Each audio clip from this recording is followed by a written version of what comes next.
It's episode number 4 of the Ultimate CAD Chair, and we're fast approaching the project finish line. This time we'll talk about the industrial design of our chair, and then check out the progress of our chassis prototype out in the fabrication shop. We'll also analyze the environmental impact of our model with an engineer who specializes in sustainability. Finally, we'll unveil the complete design of the ultimate office environment. First, we're going to talk with an incredible designer from Holland. We've got Rob Wolkers on the line with us. Can you hear me, Rob? I can. Thanks for having me on the show, Jeremy. Hey, we're looking at your designs up on the screen right now. They look unbelievable. Can you walk us through what you're thinking behind them? Well, my main goal is to develop a chair that makes being at work feel like being on vacation. So while you're sitting in your office environment, you actually feel like you're out drifting on a boat somewhere. It looks like you have this thing floating on water. Yeah, that's actually a 360-degree waterfall with an LED backlight to make a chair appear like it's in water. But the waterfall makes for a great background sound too. This is a pretty ambitious design you have here, Rob. Any other features you were dreaming of? Auto-rotate mechanisms, surround sound speakers, maybe a biometric system to recognize the user. Well, these ideas are great, but you know as well as I, time and money are critical issues in product design, and compromises are definitely going to have to be made. Yeah, I hear you. And don't worry, you're still going to have a major influence on this chair, I promise you that. Well, Jeremy, I'm enjoying the series and happy to share my ideas. I can't wait to see the final design. Hey, Rob, thanks for sending them. I'll see you later. Yeah, see you later. Now that we've seen what guys like Rob can do, it's time to do some surface modeling of our own inside SOLIDWORKS. All right, let's take a look at what I've come up with here. Basically, you're looking at an assembly with 2 surface bodies. The back of the chair made out of fiberglass, the front of the chair made out of memory foam. Surfacing inside SOLIDWORKS is really easy to do. The back fiberglass shell is only made up of a few features. You start with a 2D sketch, you extrude it all the way to the width of the chair that you want, and then you incorporate some mid-plane sketches to play around with the shape. And these are just spline tools that you use to make sure your tangencies look good, there are no seams, and then we can finish it off with that center cut, and I'll add some radiuses just to make it smooth as well. Now, what's great about doing it in SOLIDWORKS here is you can see some straight pieces. Those are going to be my aluminum plates that we bolt to. So I don't have to switch between surface modeling and solid modeling. It all lives in this environment, easy to use. If I make a change to the plates, the surface will update automatically, which is really, really powerful. And the memory foam is just a custom shape I came up with, and if it was something I wanted to tweak a little bit more than just using 2D sketches, I could use a Freeform tool inside SOLIDWORKS to push and pull control points and get the shape the way I want.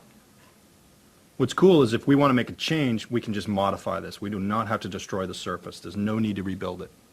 Really cool, really powerful. This chair is starting to look like something futuristic. All right, that's what our final chair will look like. Let's take a break from the computer. Let's go check in on the progress of the chassis build out in the fabrication shop. I've also invited a sustainability expert to meet me out there and talk about green product design. Let's go. How you doing, man? Good to see you, Jeremy. Thanks. Thanks for coming out. Let's go see what these guys are up to. Yeah, let's.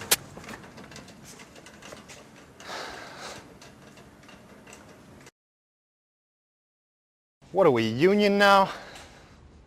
Lunchtime. The downfall of every great design civilization. Hey, I thought you were going to make this thing out of metal.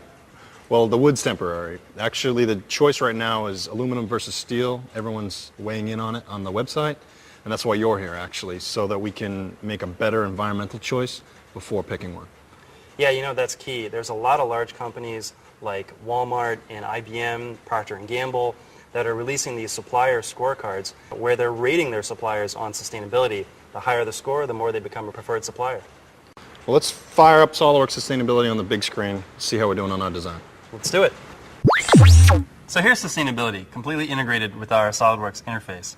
Let's start with aluminum as our material and set some options, like manufacturing it in Asia and shipping it to the US. This is the baseline that we'll assess all the other designs against. Okay, so now if we compare that to steel. All right, let's try that. So you see the green here. That's showing us that pound for pound, steel has a lower environmental impact than aluminum in this design. Where does it get its numbers from? Actually, this is decades of data. Here, they've measured every input from all the mining, smelting, shaping, transportation, and disposal, right down to the electricity mix. All right, Asheen, break it down in the real world. Why is steel actually a greener choice over aluminum? Well, so here, take this aluminum can, for example. To make this, first you got to take this rock called bauxite and refine that into aluminum oxide, and then smelt that into aluminum. And that smelting takes a ton of electricity. Compared to steel, making steel from iron ore, that doesn't take as much energy. All right, well, what if we recycle that can? Well, if I toss this in the recycle bin, I just saved enough energy to power my plasma TV for about an hour.